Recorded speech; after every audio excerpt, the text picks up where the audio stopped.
Good evening, everyone. Evening. It is a pleasure to be joining you on behalf of the Fulton County Board of Commissioners. I'm your Fulton County Commissioner, Natalie Hall of District 4, and I'm honored to be hosting this fiscal year 2023 budget town hall this evening. You know, every year I try to host one or two budget town hall meetings so that we can hear from you, our residents, because it's important to us, myself and our county manager, our chief operating officer, and our county executives, department heads. It's important to us to know what you want to see your tax dollars spent on. And so this evening, we're going to share with you the budget that has been prepared by our county leaders, so you know what we're looking at as far as our spending and what our priority areas are. We have some of the best talent and the best leadership in the state of Georgia in Fulton County, and they will be presenting to you this evening. So thank you to everyone who has joined us for this in-depth discussion on Fulton County's fiscal year 2023 budget. I'd like to introduce our Fulton County department heads and leaders who will provide information on the county's budget priorities and how we're putting those tax dollars to use. We have Hakeem Oshikoya, the finance director. We have Sharon Whitmore, our chief financial officer. We have Dick Anderson, our county manager. We have Dr. Pamela Rochelle, our Deputy Chief Operating Officer of Health and Human Services. We have Ladisa Onilogu, Director of Senior Services. And Ladisa, please forgive me if I did not pronounce that properly. I tried. Gail Holloman, the Executive Director of Library. Stanley Wilson, Director of Housing and Community Development. And well, that is now just community development. And I believe I may have just only missed David Manuel, Director of Arts and Culture, and Sabrina McTier, who is our budget manager. Have I missed anyone? Well, thank you to our county manager and our county executives and department heads. And we will go ahead and get started with our finance director. Or Dick, did you want to say something to just start us off? I'm so used to you doing that. Oh, well, thank you, Commissioner Hall, and thank you for hosting this. Like you said, it's important and very timely for us to gain citizen input. We're in the process making recommendations to the Board of Commissioners, but then they have several meetings between now and January to debate, deliberate, and ultimately decide. And I think your input tonight certainly goes a long way to helping them make informed decisions. One thing that you will hear as this is presented, I would characterize it as a steady as she goes budget. In other words, not a huge amount of increases because the commissioners made a very strategic decision to keep the tax rate at its lowest possible rate in terms of what's considered the rollback or revenue neutral rate because of the uncertain economy as well as experiences that people were having from an economic perspective. So given that, which I thought was very wise, we have attempted to take the expenditures, match them to that revenue outlook. And again, what you would see is there will certainly be no draconian cuts or reduction in service, but neither will there be significant increases. But that doesn't mean that we can't prioritize based on your input, because as you will see, and this will be the last thing I'll say, Fulton County, as our chairman likes to say, is a big deal. And one way that that's demonstrated is it is a $1.3 billion in total budget. $850 million of that is in our general fund, where many of our services that directly touch citizens emanate from. So there's plenty of prioritization that can be done directed by our commissioners inside that kind of financial envelope. So again, looking forward to tonight. And again, Commissioner Hall, thank you for hosting this. Well, thank you. You're an outstanding county manager, Dick, very much a visionary. And I want to just recognize, I just received a text message from one of the most outstanding state representatives, Park Cannon. She is with us this evening, and I just want to recognize her. And also we have the MCA president, David Holder, on with us as well, and many citizens. Oh, so thank you for joining us, everyone. All right, Hakeem. Hey, thank you, Commissioner Hall. Good evening, everyone. And Commissioner Hall, I just want to, once again say thank you for allowing us to present the information on our 2023 budget to your constituents in District 4. This is the beginning of the process. We're here to listen to them, take some information back to our Board of Commissioners so that when they start doing their deliberation, they will know what you want them to consider in the budget. Even though we have limited resources to work with this year, we still try to fund as many programs as we could. If you look, and I hope you've got a copy of our presentation along with the list of all the programs that we're funding in the budget. And if you don't have a copy, Ms. McChair can provide you one. We try to make as many copies as possible so that even if we're not able to cover all of the programs in the presentation, you'll be able to look at the report and still be able to get some information on what programs the county is funding for 2023.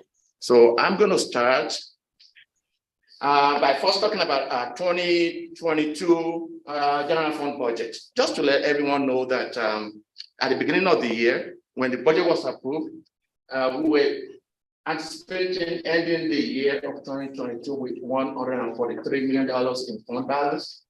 Currently, we are tracking to end the year with 182. I'm not sure who's controlling the presentation. Rico, are you controlling it, or are we supposed to control it from here? Because we don't have any way. Okay, thank you. Okay, so we are anticipating ending the year based on the projection that we did at the mid-year for Board of Commissioners. We're hoping to end the year with $182 million of fund balance. And one might look and say, how do you get to 182 from 143 that you started the year with? For one thing, we're looking to have more in revenue. Instead of $750 million, we're looking to have $764 million for the year. The reason for that is because of a slightly higher tax digest growth that we realize for the year. So for that, with that amount, we get $14 million more. Also, we're spending less. We'll be spending about $25 million less. So we are on the run. That is also adding to our fund balance, that 182 that we're talking about. This is just a projection that we did at the mid-year. Doesn't necessarily mean that when we get to December 31st, which is the last day of our fiscal year. The county fiscal year runs from January to December. Just for you all to know. When we get to the end of the fiscal year, we're going to look at where we are. Things are tracking okay for now, and we're hoping that by the time we get there, things will continue to look positive for us. Next slide, please.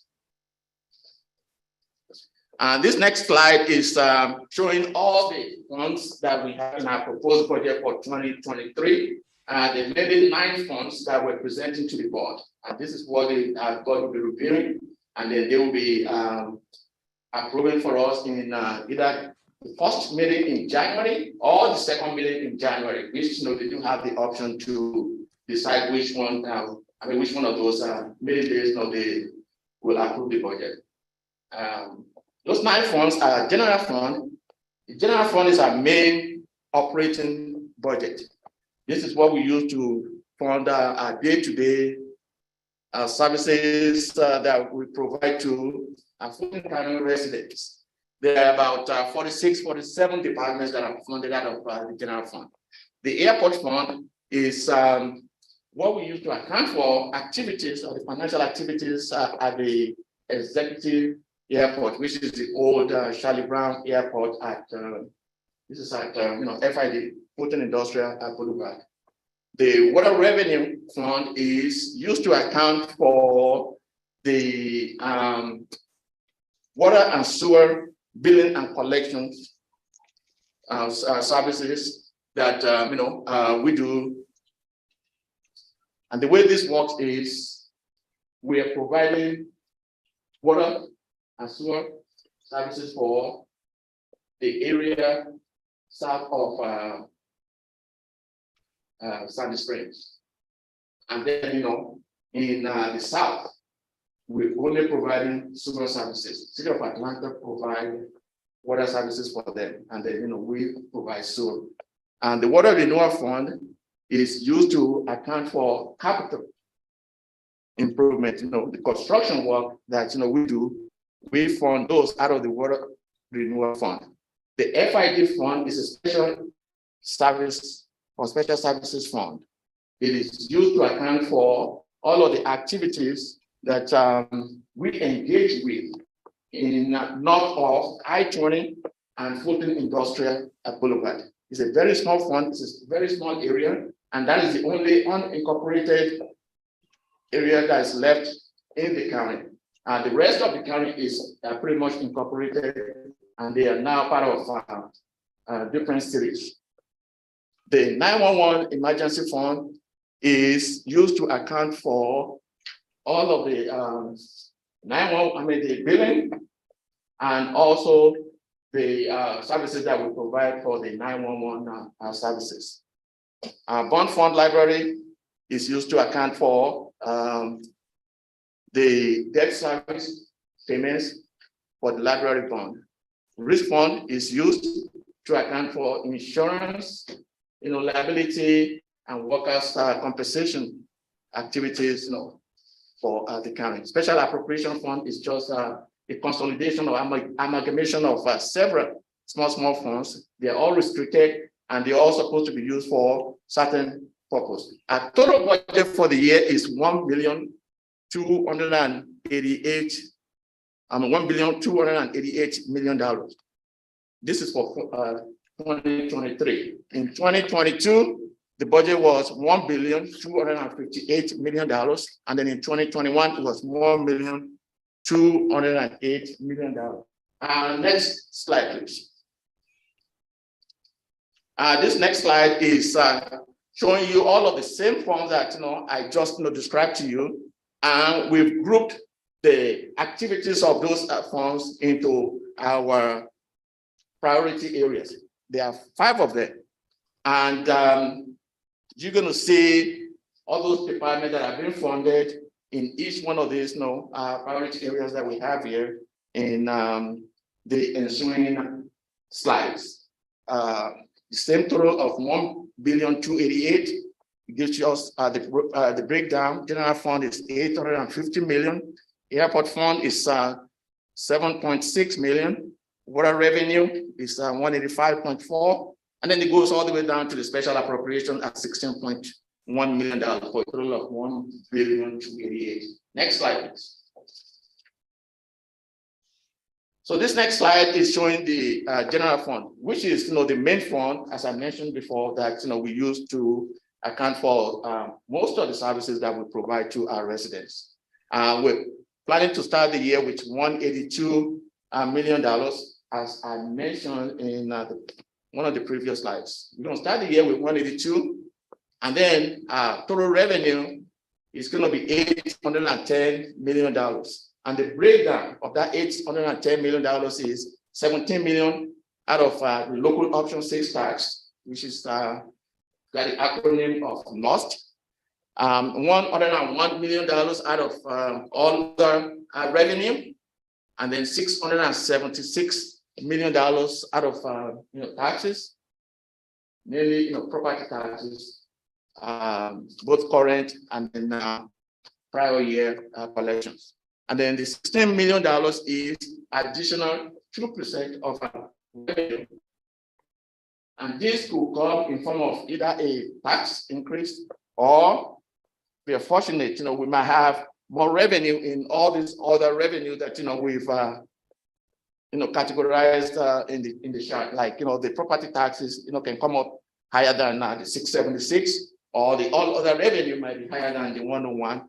And what that would do for us is, it will cover that $16 million. So there won't be any need to have any separate millage rate increase, which is the tax increase, to generate that $16 million.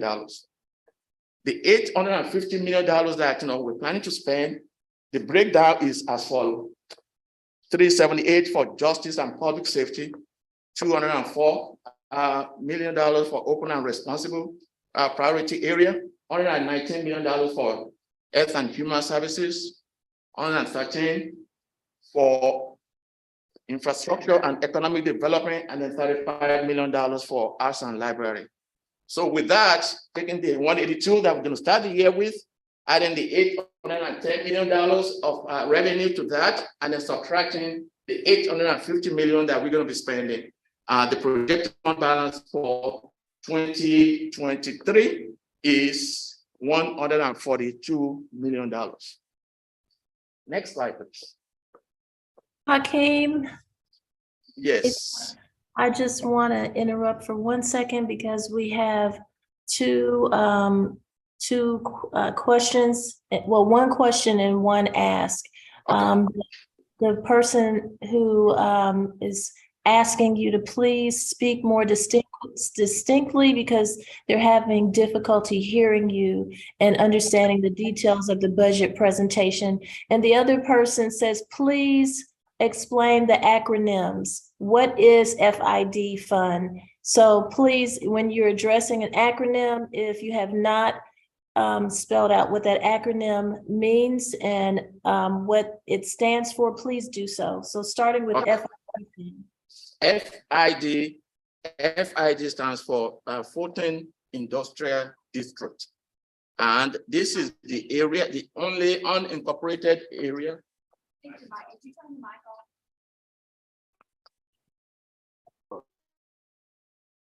Thank you.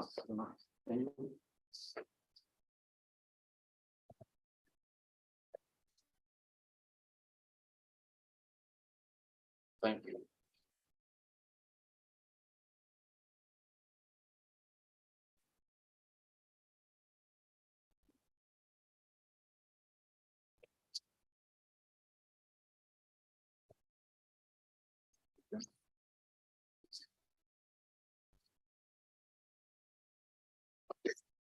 I'm sorry about that. Now I got a good mic. It's like I've been talking without the mic really working. Okay, the FID, Commissioner Hall, FID stands for Fulton Industrial District. That is the remaining unincorporated area of the county. It is the area north of I-20 and Fulton Industrial Boulevard. The rest of the county is incorporated. They're part of the cities that we have within the county. So that is why the budget is smaller than the way for all our unincorporated area budgets in the past.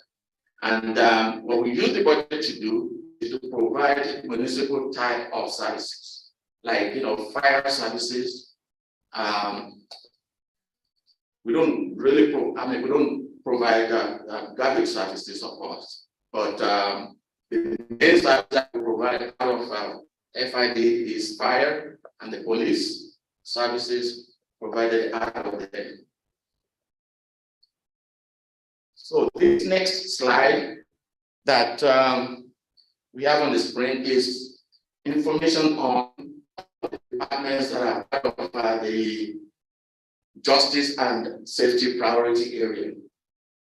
I'm not going to go over each one of their budgets, but you can see the typical department that we have here, mostly in the justice and the public safety area. We have the sheriff and the superior court, and that superior court budget that you see there includes both superior court administration and then the judges. The number of departments that are funded out of the justice and safety priority area is 17 plus 2 And those two are the ones for the judges in Superior Court and then the judges in State Court. They are not listed separately because I try to condense the information so it doesn't get to be too much, on the page. The next slide, please. It's going to be for the next slide is for open and responsible priority area. There are 14 departments, within this category, and then what you will see is the budget, the proposed budget for each of them, and then the program of services that we're funding with the amount of the budget that we're proposing for them. The typical departments you see here are really providing internet services. They're providing support to all other departments that we have within the town. For example, finance department, human resources, purchasing, registration and elections is really, handling our elections. They're not really providing support services to us, but they do, we categorize them in this area because of the title of our priority area, which is open and responsible. Next slide, please. This next slide is showing the information for the health and human services priority area. This is where we are funding Grady Hospital from at the $49.8 million for the year. This will fund the operation and the debt service. We're funding senior services from here. All the senior centers have been funded out of this priority area. The home delivered meals, senior transportation, all of those, part of the $25.4 million that we have for senior services.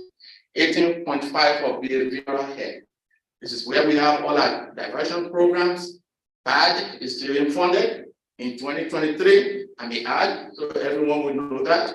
All our rehab centers, and then support for school-based therapy being funded from here. Board of Health, we also funded that out of this priority area. Next slide, please. This is infrastructure and economic development. 5 areas that we have the funding at. DREAM, which is the Department of Real Estate and Asset Management at 39.2. Information Technology, 33.6. Public Works, it's a small amount out of our general fund budget, but Public Works has a very large budget out of the water and sewer, economic development, and then that's it. Next slide, please. And Hakeem, I don't know if you want to hold to the end, but there are some questions that are popping up as you go through each page. Would you like to address them now? Because one of the questions was on page, let me see what page is this. Page 6, there was a question about shared cost, non-agency. They said, what is hardening? Oh, I need access points. This is the funding that we have in the budget is about $7 million in 2023. And what we're planning to do is to provide improved security for several locations within our facilities. That's what we're planning to do with that funding. I guess I have to be tactful the way I present this. There are several locations or several of our facilities that we feel like we need to do better with the security. So that's why we put that fund in the budget, and we'll begin the improvement to the security of those areas. Now, Commissioner Hall, depends on what the audience wants, but I can go back and discuss maybe 2 or 3 slides that I presented when the mic wasn't working, okay, or we can just continue as we have right now. That was the question for page 6. It was about the shared cost non-agency, and they wanted to know what did hardening mean? So the other two are coming from the MCA president. That's the Mechanicsville Civic Association. He is asking about library dollars to keep the library dollars is somehow. Yeah, library, we have 32. We have about $32 million for all our 32 libraries.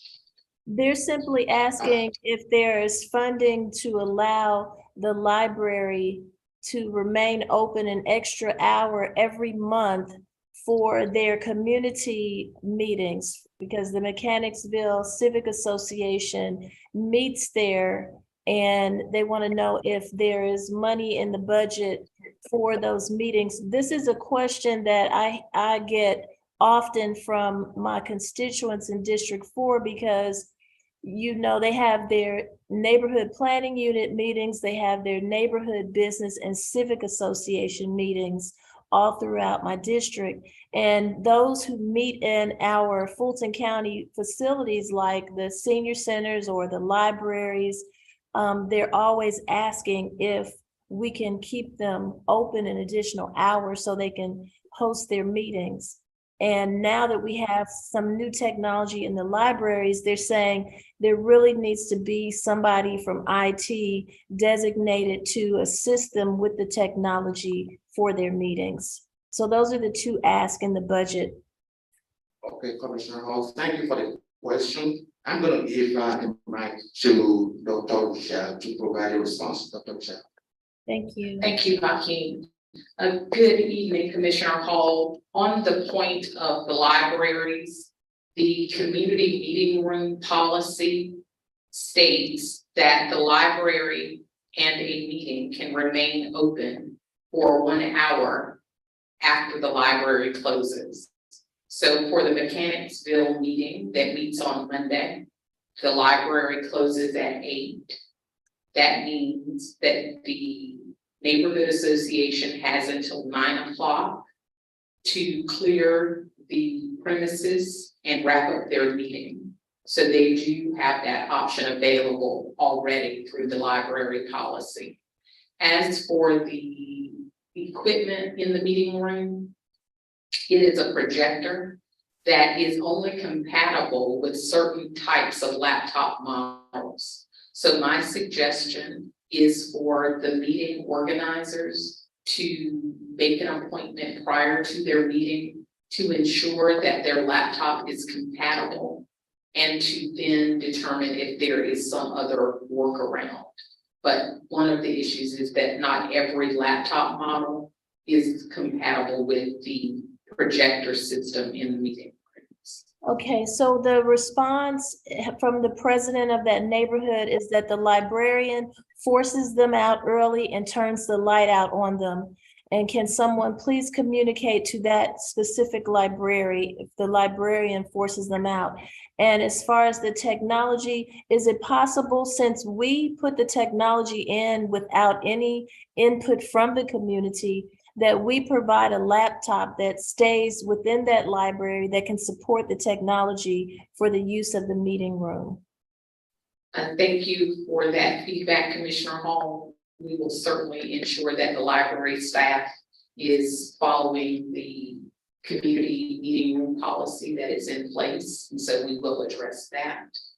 The second matter regarding the laptop, I will reach out to the IT group regarding that possibility of a stationary laptop for the meeting room. So thank you for the feedback.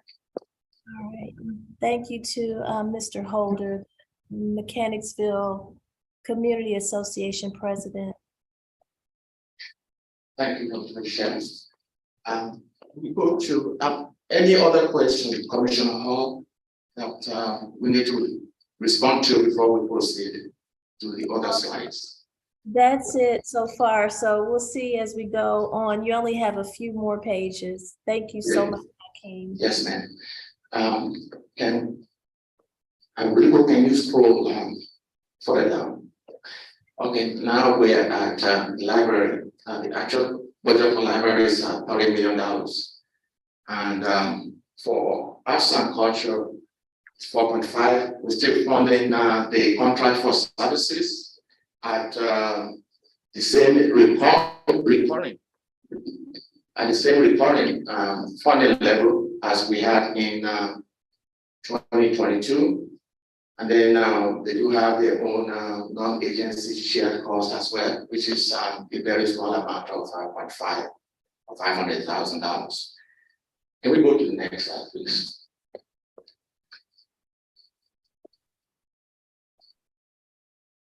Next slide. Remove. Next slide. Next slide. We only have one more slide left. Can we get to it? So the next slide is about the budget schedule in terms of the workshop, the budget hearing, and then the deliberation on the budget by the Board of Commissioners. Rico, I guess you can get to this slide. Here we go. Yeah, it is. So we started with November 15, which we already passed because the budget has already been proposed budget has already been submitted to the board. November 16 was the day that the proposed budget was presented to the board. We had our official public hearing at the last BOC meeting, and the plan is to provide the board with opportunity to discuss the budget at every BOC meeting from now until the budget is adopted, either in the first or second meeting in January. And I believe that is the last slide. The next slide will only be about questions. So I do apologize for the technical issue we had at the beginning of the presentation. I did not even realize that the mic wasn't working. But I do thank those people that made that known to us. Thank you. All right. Do we have any questions from our attendees for our department heads? For those who may have joined us after the opening, we have several department heads with us. We do have the county manager, Dick Anderson. We have our CFO, Sharon Whitmore. We have Sabrina McTier, our budget manager. We have David Manuel, Arts and Culture. We also have Gail Holloman, the executive director of the library. Ladisa from Senior Services, Dr. Rochelle, who's the Chief Operating Officer for Health and Human Services. And so does anyone in the audience have any questions for any of them concerning the budget? I think we do have some people present in the room. I don't know if you all have any question. I'll bring the mic to you. We have someone with a question. Commissioner Hall. Oh, in the room with you're in the Mill Center? Yes. Okay, yeah, I can't see the people. I see that there's some people sitting down, but I can't really see what they're doing. Yes, we're here. Okay. Hold on for the question. Okay. I have two questions. My name is Jonathan Harris. I work for Representative Park Cannon. So from the county level, is there anything you guys need from state officials? Is part A, and then part 2 related to HIV funding. What do you need from the state? That's really nice of you. We We need the rules. I think Dr. Rochelle wants to speak. Do you want to speak to what we're working Dick, with? you might want to jump in there, Dick. He's talking about what do we need from the Yeah, state? yeah, We need Yeah, money for the VHCC. I was going exactly. Yeah, that's, to ask Dr. Rochelle to respond to that because she's in the room and is the subject matter expert. So Dr. Rochelle. yeah. Thank you for that question. We certainly do welcome conversations regarding funding. So one of our main priorities for 2023 is funding for a behavioral health crisis center. Fulton County, as you know, is the largest county, and we are not fortunate to have a behavioral health crisis center. So we are investing $50 million in our American Rescue Plan dollars, and we are rehabbing an existing facility at Oak Hill. Happy to walk you through that facility. So we're very excited to be able to provide adult behavioral health crisis beds and observation chairs. We are in conversations with the state, really walking hand in hand with them to stand up such a facility. So that is our number one funding priority as it relates to the state budget. As it relates to HIV elimination, we do receive funding from the federal government for our HIV planning and our partnership with providers in the 20 county area. But of course, we certainly welcome any additional funding. I'm sure you know all too well the statistics on HIV and AIDS in Fulton County. So any additional funding that we can have toward this effort, we certainly would welcome that. Was there were those the two priorities? Okay, and I'll get your contact information. We do have a deck of information about the Behavioral Health Crisis Center that will give you some more detailed information about what it is and what our vision is and what we want to accomplish. All right, and if we have a question online. They said this question is not for anyone in particular, but I'm interested in learning what services are being considered for cutbacks and what new services are being added. Thank you, Ms. Proeller. I'm sorry, Commissioner, what kind of services are they asking question? They said these questions are not for anyone in, excuse me, in particular, but I'm interested in learning what services are being considered for cutbacks and what new services are being added. Well, I mean, we are not reducing service level. We are maintaining, pretty much the same level of service as we have this year. Now, the amount might be different, but the way that we prepare the budget, we did it in a way that we do not expect we don't expect any reduction in our level of services that we provide to our citizens. In terms of new programs, because of the challenge that we had, with the resources available to us, we don't have new programs being funded for the year, but we do have some new things that will be coming on board in 2023. For example, our animal facility, the new animal facility is going to be coming on board in 2023, and even though one might look at it and say that that is something that we're already funding, but we have to put additional funds in order to operate that new facility when it comes on board later in the year. Okay, I see another question. Hold on 1 second. Let me pull that up. And I do have somebody present here as well that has a question. So go ahead with that one while I pull up the ones that okay. have come up. Okay. Thank you. I'm Shirley Coleman with the Sadie G. Mays Health and Rehabilitation Center. And hello to everyone. We provide services, nursing home services and rehabilitative care for Fulton County sick, elderly, and indigent citizens. And we have a contract with you guys to do that. We've been doing that since 1968.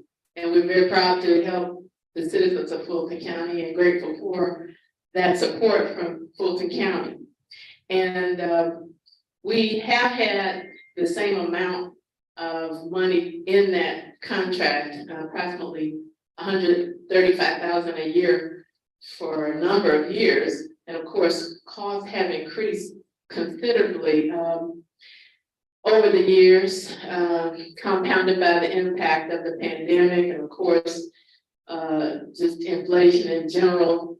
All of this has hit the nursing home industry particularly hard. So we just would like to reiterate, we already came to the Fulton County Commission meeting last week, but we wanted to reiterate the hope that we'll be able to increase our grant from Fulton County. So I guess I just wanted to know if there's a possibility of that increase in the coming fiscal year, or is it too late, or, you know, what might we expect, or can you even say?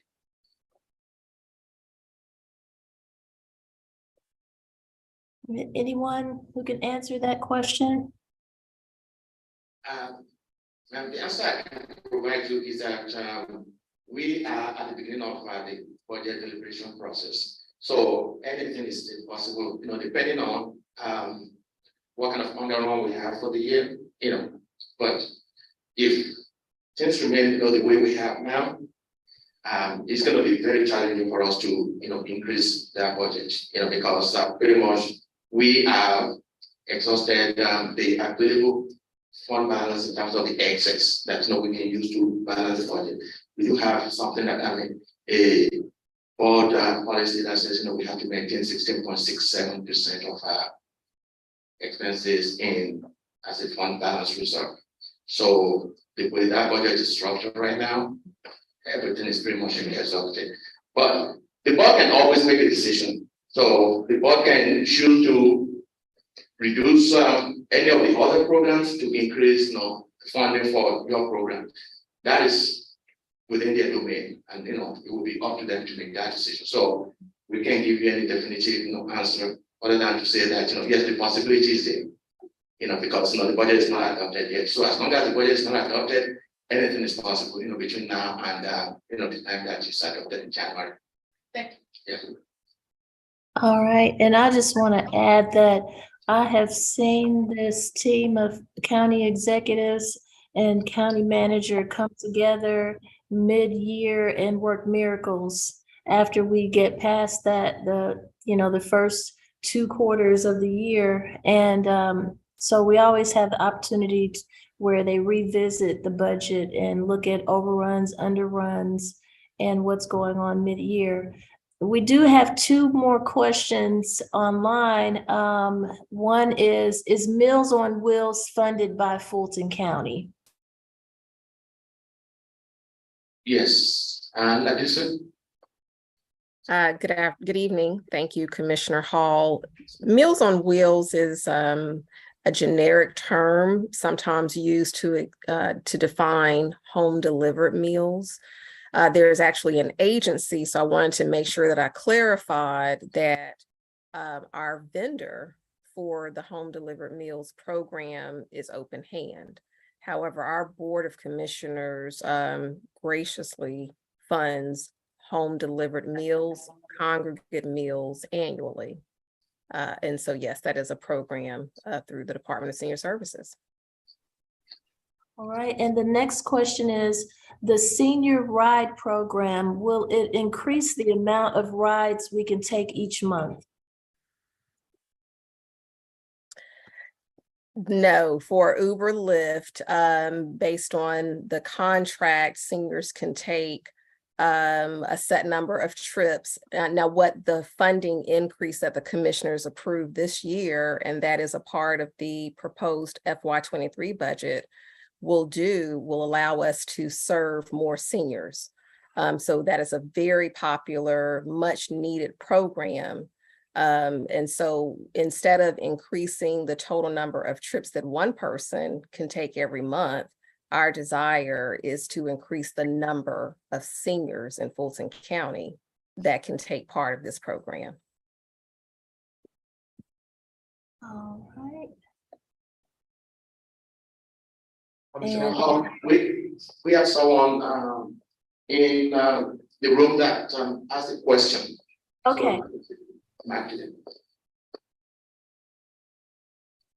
Hello, how you doing? My name is Felix Jones.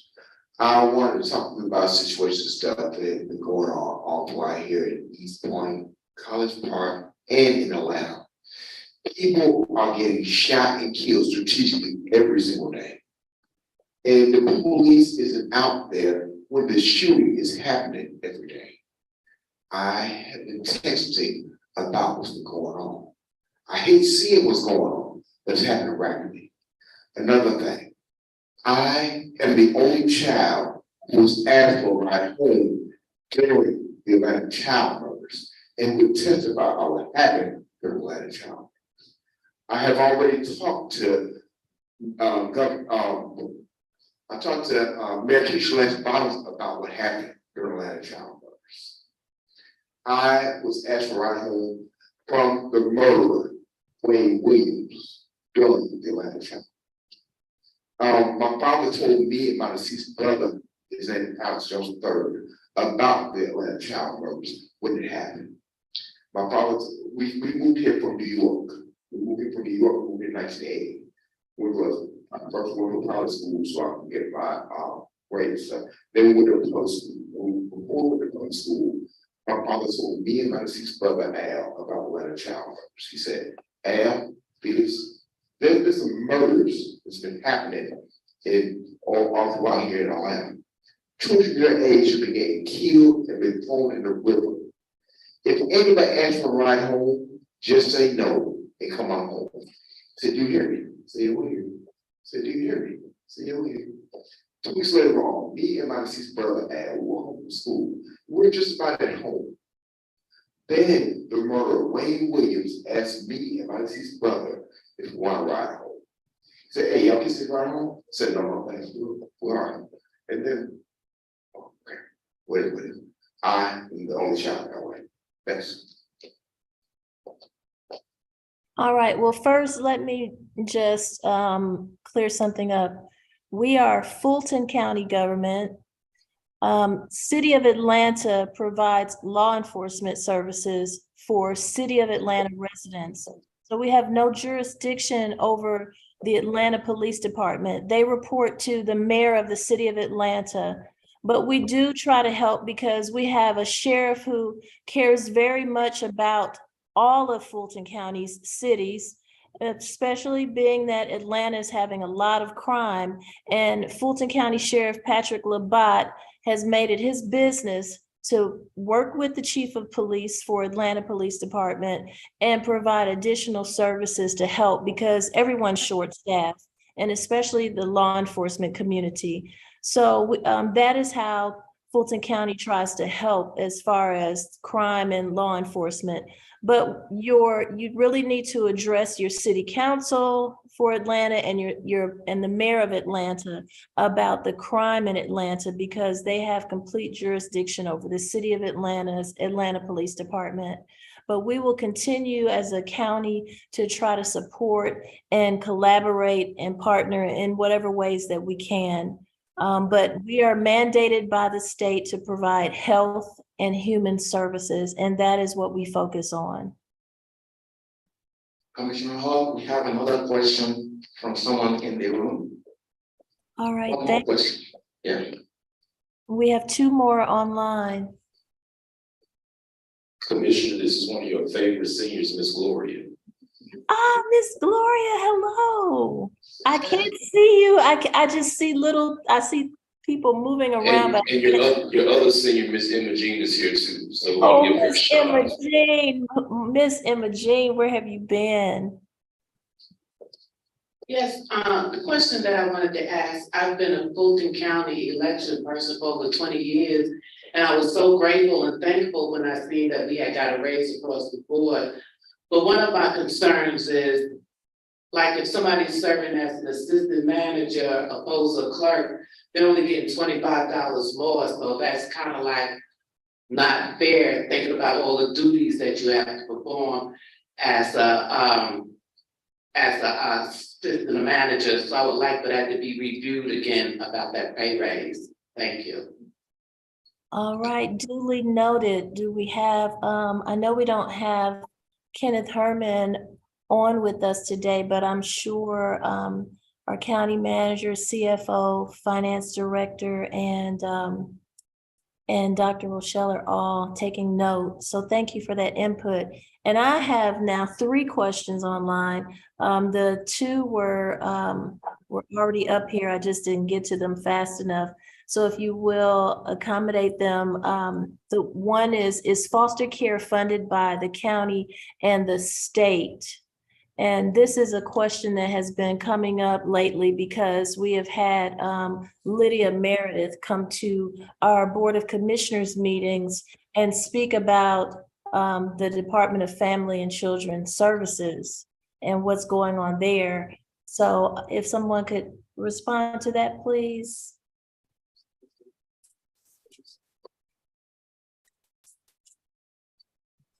Yeah. Commissioner Hall, I'm gonna give the mic to Dr. Rochelle. Okay. Thank you. The county does provide a subsidy for Department of Family and Children's and Department of Family and Children's Services staff DFACS. I guess the question was online. That is how we support the foster care system, is through a staff supplement and some operating funds for DFACS. Thank you, Dr. Rochelle. And the second one is, how would a senior qualify for needed transportation in Fulton County? Well, I first have to, Dr. Rochelle. No, like this is go ahead. Thanks. Okay. I would like to share our information and assistance contact information first. That is the place where you can get all of your questions answered about not only transportation, but anything else regarding senior programming. So that number, and I'll put it in the chat as well, is 404-613-6000. Eligibility for the ride share program, which is That is can you mention the phone number again, please? I can. Yes, I can. 404 404 613 613 6000. 6000. Thank you. You're welcome. We also have an email, Hakeem, so I will put that in the chat. Regarding eligibility, individuals must be a Fulton County resident, age 60 and above. And that's for ride share and for the traditional transportation service or for the bus. Commissioner Hall, Ms. Emma Jean is here with a question. All right. Thank you so very much. It's so good to be here. First, I'd like to say thank you for all of the seniors and how you take real good care of us. We appreciate that. You're We welcome. thank you for giving us the opportunity to know that you care. I also want to thank you for the opportunity of doing some work with the election process. I had a little challenge in the very beginning, and when I called your office to get some assistance, it was very inspiring. And thank you for your staff, because they do a very good job. And that's what I wanted to share. Oh, I did work on election day, and everything that we did was very good. In November, we voted 200 and some people In December, we voted 800 and some people. And they told us that this was the best place that they had been to vote. We were at All Saints Episcopal Church on West Peach Street and Northside North Avenue. So, thank you for that opportunity. And we gotta do a better job in educating people about why they need to vote. And thank you for all you do. Thank you. We appreciate you and your work as well. And hopefully kinship care will become what we need it to be. I also have someone who's asking, is this an appropriate forum to advocate for increased funding for certain areas? Or is that better handled another way? And I just want to respond to that myself and say, you can, whatever input you want to provide to us right now is appropriate, because we're here to listen to you as our residents, but you can also attend the Fulton County Board of Commissioners meetings on the first and third Wednesday of every month and arrive a little bit before 10 o'clock in the morning, fill out a speaker's card, and you will have an opportunity to speak to all of us, all 7 commissioners and county department heads, executives, and everyone for 2 minutes and speak on whatever it is that you'd like to discuss. A lot of people get up there and they try to ask us questions, and then they're standing there bewildered trying to figure out why we are not responding. We cannot respond. We are only supposed to listen. So please, if you can also do that, that is a wonderful way to communicate with us about what you'd like to see. Don't see any other. I don't see any other questions. Are there any other questions? I'm going to do a final call. And for that person,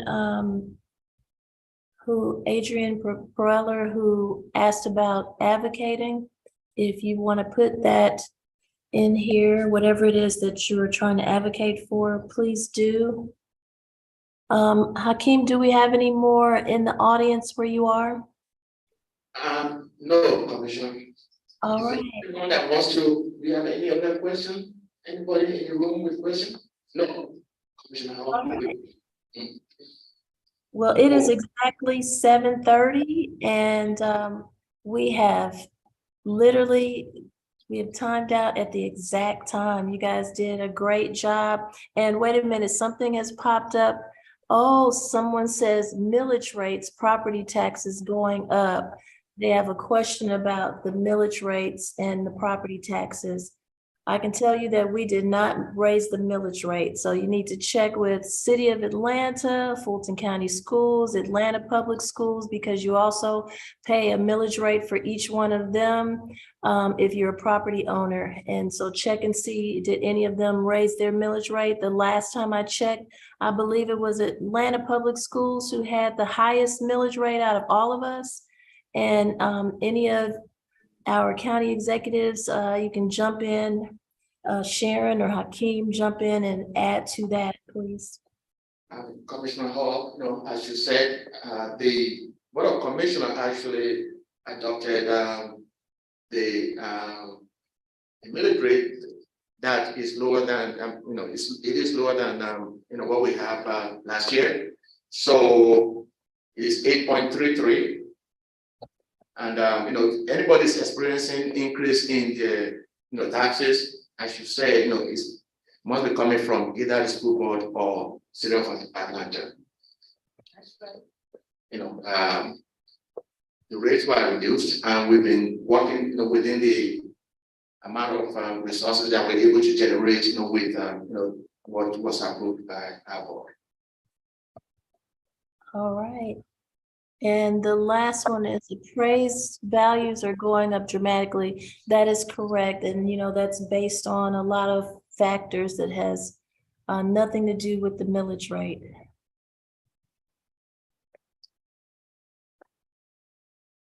And the next question is, what can be done to help individuals on fixed incomes who are losing their homes? Anyone? Me. We have the taxes, our taxes, we do have the homestead exemptions. And then that, someone might take advantage of. I don't know what kind of exemptions that, the person that is talking is taking advantage of. Or I don't know if it's senior or, that might be eligible for, some of our additional exemptions that, we have in the county. But that is something that, is available. We do have information available on our website for all of those different programs that someone might want to, take advantage of. All right. And so that is it, and we are shutting this down. We were scheduled to 7:30. If you have any additional questions or input, please feel free to contact my office at natalie.hall@fultoncountyga.gov, and I will get your additional questions or input over to the appropriate county executives. And if you want to give live input, please attend our Fulton County Board of Commissioners meetings on the first and third Wednesday of every month. And fill out a speaker's card and have your 2 minutes. We appreciate you joining us this evening, and thank you to all of our county executives, department heads. I appreciate you, and so do the residents of District 4.